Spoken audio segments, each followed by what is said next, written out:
And hello everybody here from Germany. Together with my two colleagues, Katharina and Patrick, we are the iCoach Kids team from the German Sports Youth, and we're really thrilled to be part of this great event. I'm very happy to welcome and introduce today our three speakers from Germany. First of all, Professor Dr. Alfred Richards, who is a long-standing member of the German Sports Youth Research Network. He's professor and head of the Department of Physical Activity and Sports Education at the University of Hamburg. His research is focused on the pedagogical quality in sports training and of young athletes and on coach education. He's also a member of the scientific committee of the German Gymnastics Federation. He is today supported by Kathrin Kohake and Jessica Maier, also from the University of Hamburg, on researching in the improvement of the pedagogical training quality in young athletes. They will present us the interesting new findings from observational studies of pedagogical quality of sport training and talent development. And so I hand over to our three speakers and look forward to the exciting contribution ahead of us.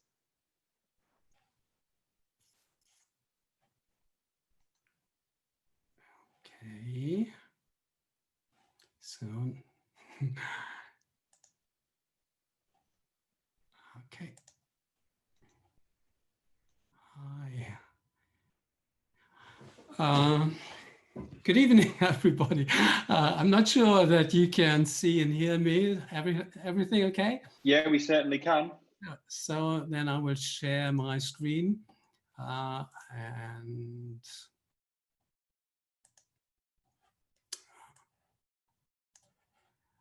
I hope I don't make too many silly mistakes here. Thank you very much for having us on this conference and being able to present some of our findings from the recent years. I will just jump into the matter, so not being too personal about things, but it's really, really exciting for us. So what you can expect of the short talk is that I just share some basic considerations about what pedagogical quality means for our research and the instrument that we use to do systematic observation on pedagogical quality, because this gives you an idea what is happening behind the scenes of those data that I will present in the end, and some conclusions that I will draw from that. Okay, what is pedagogical quality? I would suggest there are two different ways to think about it. One way, which is very common in pedagogic, is that pedagogical quality features teaching, coaching that approve coaches' behavior match to pedagogical values. This is a very important point of view. A lot of pedagogical values are high value, creating a supportive, caring environment, safeguard against harmful influences and detrimental development conditions, for example. But there's also another view of pedagogical quality, because if you do some kind of educational endeavor, you always have goals. And how good are you at attaining these goals? Pedagogical quality in this view, as an empirical question, is features what teachers and coaches do, how they behave and support attaining learning and developmental gains. For example, in sports, we want to see learning and performance gains. We want to see personal, social, emotional growth, and we want long-term engagement, as we heard a few minutes ago. So we could think this is about pedagogical values, and we have this to discuss ethics, and this is about effective coaching. We have to look what is the evidence.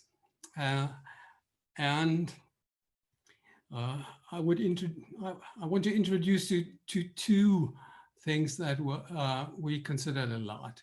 The first is How do people and do we think about pedagogical quality? Is it something that is really near and related to specific kinds of sports? We do a lot of workshops for coaches on pedagogical quality. And in general, these workshops gather certain kinds of sports, coaches from gymnastics, from rhythmic gymnastics, coaches from handball or judo. And when we begin with a workshop, we ask them what is their view on pedagogical quality, and we gather those ideas and concepts on a virtual blackboard. And I will show you one of them from one workshop. And what I want you to do is not to look, is this your opinion too? But I want you to figure out what kind of sports did those coaches who contributed with that, what kind of sports did they come from? Just have a quick look.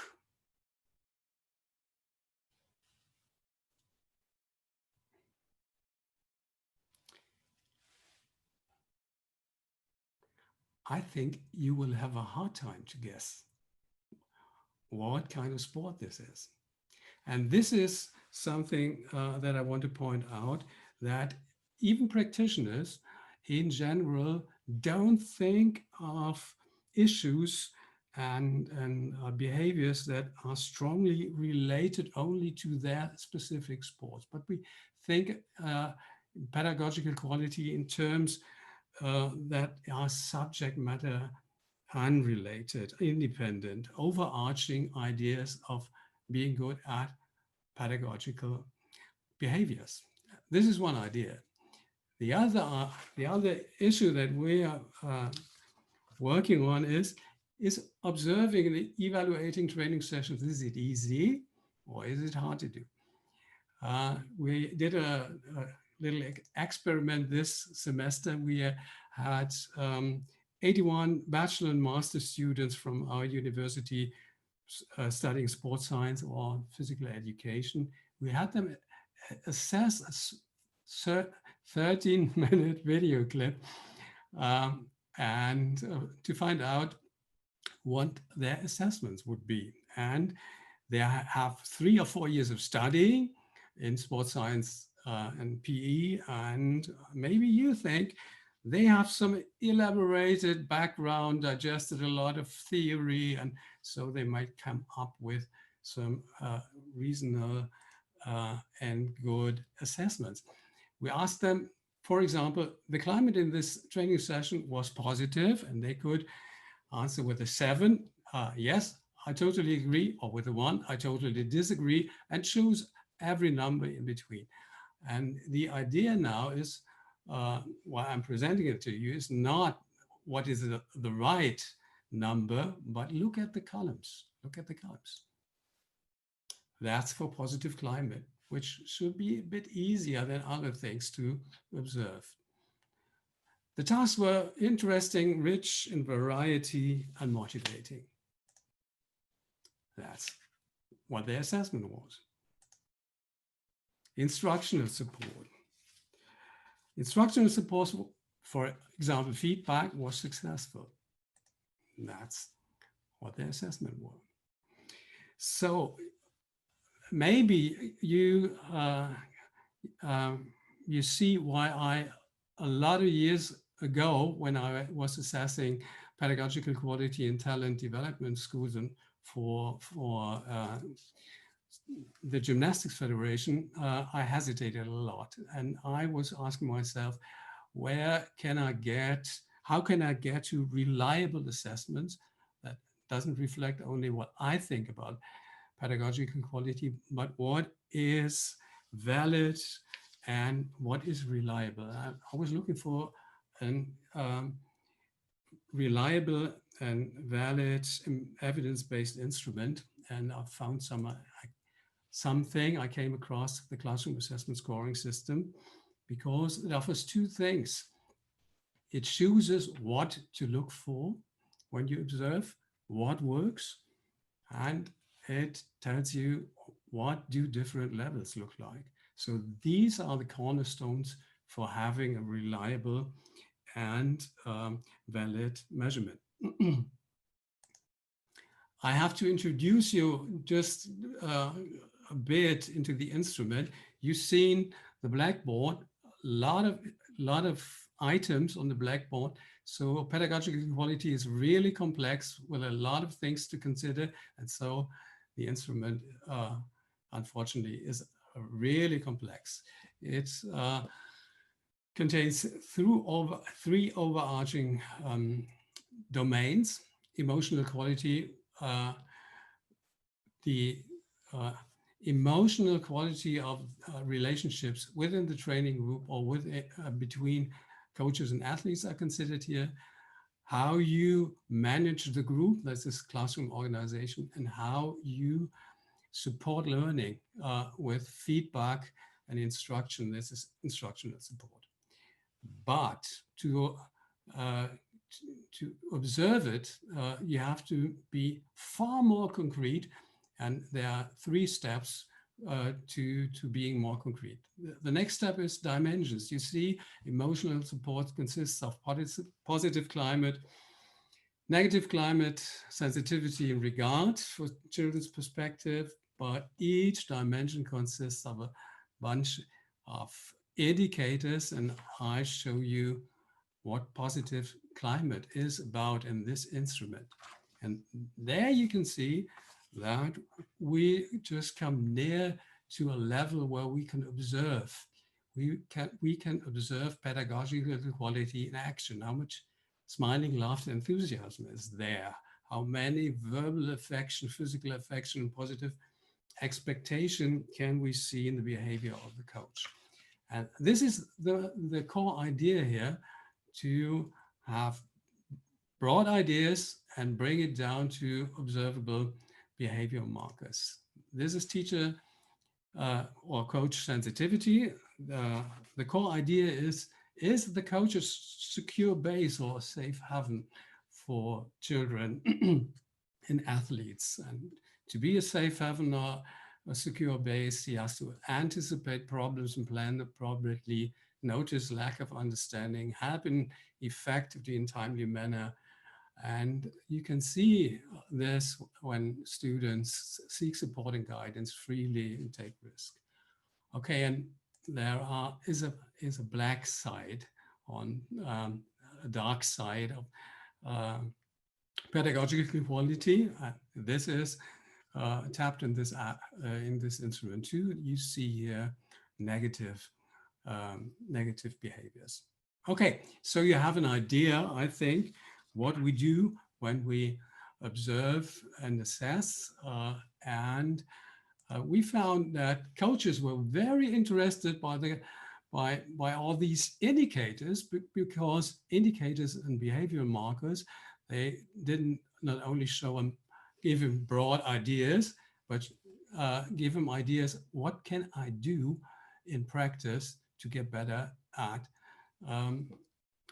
pedagogical quality. So we constructed 3 modules: a face-to-face teaching module, an online library, video library, and a module which contains an individualized online coaching.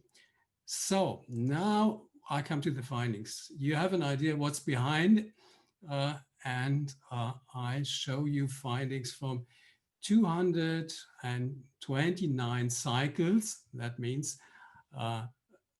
20 minutes sequence of training of 76 coaches in gymnastics, rhythmic gymnastics, judo, and handball. Their licenses were from no licenses to the highest license available in Germany. The age was from 20 to 59. And here are our findings. There's a lot of work went in that because every single assessment was double coded and coders were blinded. So you see a mean and the range. So there are coaches really excellent they got a 6 or 7 on positive climate. They got a 1, that means nothing on negative climate. They really were acting as a secure base or safe haven for their kids. But you see a lot of differences. And this is what we see, individual differences between coaches. And you see coaches don't have too much problems with classroom management. Their behavior management is quite well, and the productivity, that means the use of time in training, is quite well, but we have a lot of problems on the quality of feedback. Now, maybe I have the opportunity to compare leisure and talent development, and you have an interest in this, these findings too. And I just want to have just a broad look at it. And you see there are no really differences in elite development groups and leisure time groups. There are coaches in elite groups that are really good at pedagogical qualities in their behaviors. And there is a broad range in talent development groups as well as in leisure groups. You see, leisure groups here have even a lower positive climate sometimes as talent development groups. I think that my time is really up now. Was it reliable what we did? Just for the researchers of you, all observers were certified class observers. We recertify each year. All cycles were double coded, coders were blinded, and all coaches were coded at least for 2 or 3 cycles. And this was what our iterator agreement. You see, in most cases, we are beyond 90% of agreement. The conclusions. First of all, I think you've seen that observation and assessment needs clear instruments and well-trained observers. This is really something we have to pay attention to. We have a broad range of pedagogical quality, especially in emotional support and instructional support, in talent development groups as well as in leisure time groups. We have excellent pedagogical quality sometimes in talent development, and these are not the less successful coaches. We have less evidence for regard for child perspective, what means that the support for need of autonomy is high. There's a thing that coaches have to pay more attention to. We have less evidence overall for quality of feedback. And management of training groups was in general of a high quality. I thank you so much for having us on our conference. Thanks for joining us, and stay safe. Thank you so much for your presentation and your insights about your research, Alfred, and also Kathrin.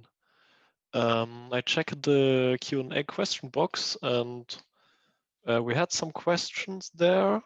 The first one is if you can provide slides after the presentation today. I think that will be fine. I heard also Gary would like to ask a question to Alfred.